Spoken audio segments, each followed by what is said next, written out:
Before Marilyn Monroe, there was Jean Harlow, the blonde bombshell whose sex life was so explosive it shook Hollywood to its core. She was a woman whose lovers, marriages, affairs, and bedroom rumors would shock even today's audiences. From affairs with moguls to romance with gangsters, and eventually her sudden death, this is the raunchy, tragic, and wildly erotic story of Jean Harlow's unforgettable love life. Jean Harlow's story did not begin with innocence, but with rebellion. Born Harlow Jean Carpenter in 1911, she was raised by a mother who desperately wanted to be famous herself. When that didn't happen, she poured all her ambition into her little girl. Jean was only 16 when she eloped with her first husband, Chuck McGrew, who was 5 years older than she and richer. It was her only escape from her domineering mother. The two met and fell in love on a blind double date that was arranged by one of Jean's classmates at Ferry Hall, an all-girls school she attended in Illinois in 1926. A year later, they were married. Chuck was heir to a large fortune and they moved to Beverly Hills to spend it. The marriage was pure chaos. The couple spent their nights partying, getting drunk, and making love loudly. This frequently got their neighbors complaining. Some say she bragged about how they often broke the furniture. But beneath all the wildness was a young girl drowning in more than she could handle. Jean once remarked to her friend Luella, "We were in love with the excitement and the swiftness of our romance. We were in love with nightclub music and the glamour of each other." Chuck drank heavily, and Jean flirted constantly. Their marriage was more about wild intercourse than love. It crashed in just 2 years. It was then that she started taking on more acting roles as her ex-husband disapproved of her career.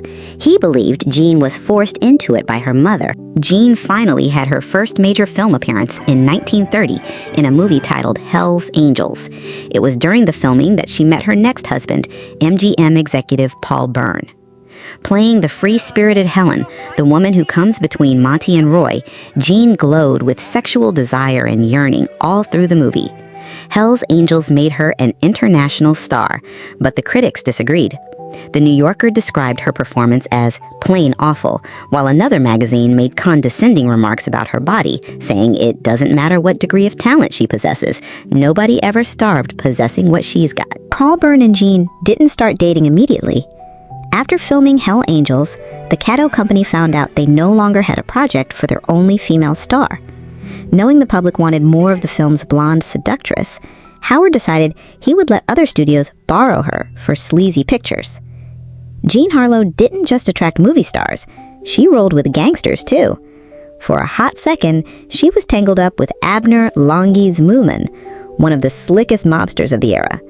The guy was loaded, and he made sure Jean felt it.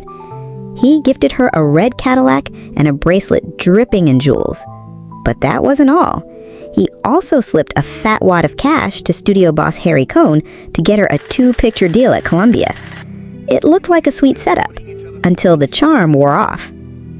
Behind closed doors, Zwillman started bragging to his mafia pals, calling Jean crude names like she was just another girl on his payroll. When she heard, Jean couldn't cut him off faster. She wasn't going to allow a gangster to talk dirty behind her back.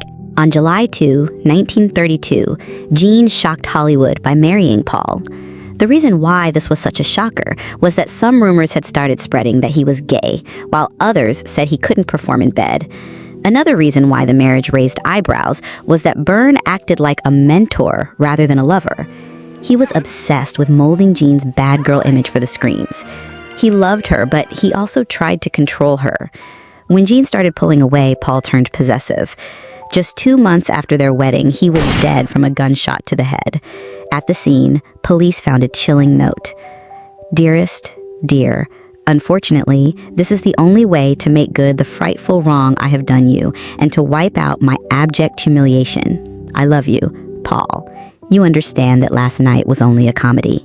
MGM was quick to call the tragedy self-harm, but Hollywood didn't buy it. Rumors exploded immediately, accusing Jean of having pulled the trigger in a fit of jealousy.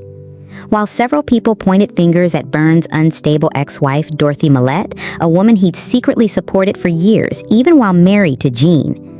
Days later, Dorothy's body was found floating in a river. Her death was also ruled as self-harm. She couldn't bear the thought of Paul gone and had taken her life. But the gossip mills weren't done. Some insisted that Paul caught Jean in bed with someone else and snapped. Whatever the truth was, Jean never spoke publicly about the ordeal. Yet somehow, instead of falling from grace, she rose even higher. Now known as the blonde bombshell, Jean didn't slow down. If anything, she turned it up. Her on-set behavior became notorious. On the set of Red Dust with Clark Gable, the chemistry between them was explosive. A pre-coat movie, it showed actress Jean taking a bath while Clark was pulling her hair. Her sassy, carefree attitude suited Clark's gruff demeanor in the movie. Rumors say they took the hot in love act off-screen too, but there was no proof. Jean wasn't shy about her desires. She once said, "Men love me because I don't wear a brassiere, and women like me because I don't look like a girl who would steal a husband, at least not for long." She craved sex, affection, and danger, and she wasn't afraid to go after married men. Studio bosses were constantly begging her to tone it down, but Jean didn't care. She bleached her pubic hair, wore sheer gowns with no underwear to premieres, smoked cigars in bed, only slept nude, and once, Jean shocked people at the studio by not wearing underwear and putting ice on her breasts before shooting a scene. Men wanted her at every possible opportunity. She was always a favorite with her male co-actors. Jimmy Stewart spoke of a scene in a car with Jean in the movie Wife vs. Secretary, saying, "Clarence Brown, the director, wasn't too pleased by the way I did the smooching. He made us repeat the scene about half a dozen times. I botched it up on purpose. That Jean Harlow sure was a good kisser. I realized that until then, I had never been really kissed." After Byrne's death, Jean jumped into a scandalous fling with a heavyweight boxer, Max Baer, a married man. When his wife knew of the affair, she threatened divorce and named Jean as the other woman. Then Jean got pregnant, and the studio panicked. Another scandal could permanently ruin her, so she quietly had to terminate the pregnancy. To clean up the mess, MGM arranged a marriage between Jean and her friend Harold Rawson. Harold was a cinematographer, 16 years her senior. It was all for show. They barely played house before quietly divorcing 8 months later. The reason? Jean accused her husband of mental cruelty for reading in bed, which deprived her of much-needed sleep. After her third marriage ended, Jean met William Powell, another famous MGM actor. He was 41 and she was 22. They fell in love quickly and dated for the next 2 years. Her relationship with William was the most stable of her adult life, but even that wasn't tame. William was a gentleman by day, but friends claimed behind closed doors he was just as kinky as Jean. However, the romance wasn't all about making love. William truly loved her and even gave her a 152-carat sapphire ring that she named her unengagement ring.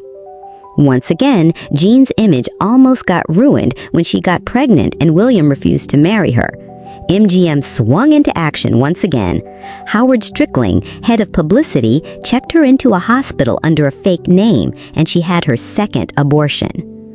But Jean's taste for younger, wilder men didn't go away. She went on several dates with a publisher, Donald Fried. Later on, she reconciled with William Powell, and they carried on with their steamy romance till she fell sick and finally passed away. Her beauty was magnetic, but her sexual confidence terrified the industry. Church groups called her a threat to morality. Jean wore it all like a crown. She leaned into the image. She wasn't just acting the role of a seductress, she was one. However, Jean didn't always love being the sex symbol in movies. She once told a reporter, "In Platinum Blonde, I don't wear a dress cut beneath the throat line. I won't be a vamp on the screen again. You can't guess the pictures I've turned down because the moment I'm signed, they change the script to undress me. I've decided I'm going to be an actress, not a professional sex vulture. If I don't, I'll get a job as a clothes model." Then, just as suddenly as she appeared in Hollywood, she was gone. June 7th, 1937, Jean Harlow died at just 26 years old after falling sick during a shoot. The official cause was ruled cerebral edema, a complication of kidney failure. Even in death, Jean Harlow retained the reputation of a sexually appealing Hollywood icon. She partly inspired the character of Catwoman. Bob Kane, the creator of the movie, said he used to watch Jean Harlow as a young boy, and she seemed to personify feminine pulchritude at its most sensuous. If you enjoyed this video, there's a good chance you'll enjoy the one on your screen right now. Click, enjoy, and don't forget to subscribe to our channel. See you at the next one.